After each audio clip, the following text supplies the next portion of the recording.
Pernah nggak? Hati udah teriak, stop, tapi mulut tetap bilang, iya? Kamu takut kalau bilang, nggak, bakal bikin mereka kecewa. Tapi coba bayangin gimana kalau justru, iya, terus itu yang bikin kamu kecewa sama diri sendiri? Rasa lelah ini bukan cuma fisik. Ini lelah batin. Lelah karena selalu berusaha menyenangkan semua orang sampai lupa caranya menyenangkan diri sendiri. Setiap, iya, yang dipaksakan mengikis sebagian dirimu.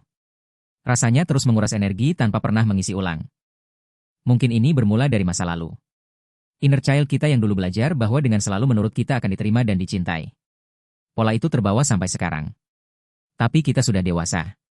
Kita berhak punya batasan tanpa rasa bersalah. Tanda-tandanya jelas, susah bilang, enggak, takut dianggap egois, selalu cari persetujuan, hindari konflik. Sampai suatu titik kamu merasa kosong, seperti boneka yang digerakkan keinginan orang lain. Energi habis, semangat hilang. Disitulah kamu sadar, ini nggak bisa diteruskan. Tapi tahu nggak? Semua luka itu bukan tanda kelemahan. Justru sebaliknya. Itu bukti kamu sudah bertahan sejauh ini. Setiap, iya, yang terpaksa, setiap pengorbanan yang menyakitkan, itu semua jejak perjuangan. Kamu kuat. Lebih kuat dari yang kamu kira. Sekarang mari belajar merelakan. Relakan ekspektasi harus selalu menyenangkan semua orang. Relakan ketakutan akan penilaian. Kamu nggak bisa mengontrol reaksi orang lain. Yang bisa kamu kontrol adalah batasanmu, dirimu, dan kesejahteraanmu. Melepas bukan menyerah. Itu membebaskan. Prosesnya memang nggak gampang.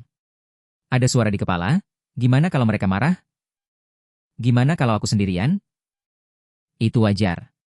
Pola ini sudah tertanam bertahun-tahun. Tapi setiap langkah kecil untuk berubah adalah kemenangan. Kamu nggak sendirian. Penerimaan adalah kuncinya. Terima bahwa kamu mungkin belum bisa langsung bilang, enggak, dengan santai. Terima akan ada hari di mana kamu kembali ke pola lama. Healing bukan garis lurus.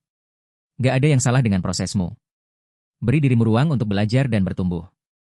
Lihat alam, ada badai, ada kemarau, ada pasang surut. Semua siklus. Hidup juga begitu. Kamu mungkin di tengah badai sekarang, tapi percayalah setelah badai selalu ada pelangi. Setelah dingin selalu ada semi. Semua akan berlalu dan kamu akan menemukan ketenangan lagi. Mulai dari yang kecil. Bilang, enggak, untuk hal paling ringan dulu. Atau tunda jawaban, aku pikirkan dulu ya. Ini bukan soal jadi egois, ini soal menghargai energimu. Sedikit demi sedikit otot batasanmu akan makin kuat. Kamu bisa. Kamu berhak bahagia. Kamu berhak punya batasan. Bilang, enggak, bukan berarti kamu jahat, itu berarti kamu menghargai dirimu. Ucapkan dalam hati, aku cukup. Kebutuhanku penting. Aku berhak melindungi energiku. Rasakan kekuatan dari kata-kata itu. Setiap hari adalah halaman baru. Kamu bisa memulai lagi dengan pelajaran yang sudah kamu dapat. Jangan biarkan bayangan masa lalu menghantuimu. Kamu punya kekuatan di dalam dirimu untuk bangkit, berubah, dan mencintai diri sendiri tanpa syarat. Hari ini, kasih izin ke dirimu sendiri buat bilang, enggak. Simpan video ini buat jadi pengingat. Di kolom komentar, tulis satu kalimat mulai dengan, aku berhak, selesaikan dengan apa yang kamu rasakan.